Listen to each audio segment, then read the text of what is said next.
কারোর উস্কানিতে নয়, দেশ ও জনগণের উন্নয়নের সরকারের কর্মকাণ্ড দেখে বিচার করার আহ্বান জানিয়েছেন সরকার দলীয় চিফ হুইপ।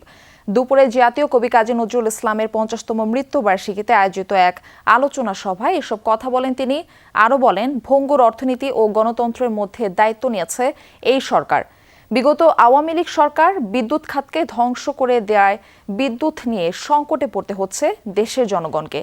জানান, ইরান আমেরিকার যুদ্ধের কারণে ৮৫টি দেশে একযোগে তেলের দাম বাড়লেও বাংলাদেশে তেলের দাম বৃদ্ধি করা হয়নি। বিদ্যুৎ বিভ্রাট নিয়ে যারা ভিন্ন ন্যারেটিভ তৈরি করার চেষ্টা করছে তাদের বিষয়ে সচেতন থাকার আহ্বান জানিয়েছেন চিফ হুইপ।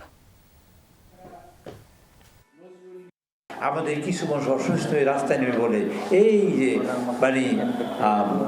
এই এখন বিদ্যুৎ নাই, সামনে হেরিকেন দিয়া কিছু মানুষ বসবে, তাই আমরা অসুস্থ হয়ে বলছে এই পিছনে ফ্যান ঘুরে কিন্তু দেখা যায়, পিছনে ফ্যানের বাতাস, সামনে হেরিকেন, ডাবল স্ট্যান্ডার্ড। এই যে পরিস্থিতি, এই পরিস্থিতি বাংলাদেশে তৈরি যারা করে সেইখানে কিন্তু আপনাদের একটা বিরাট ভূমিকা আছে।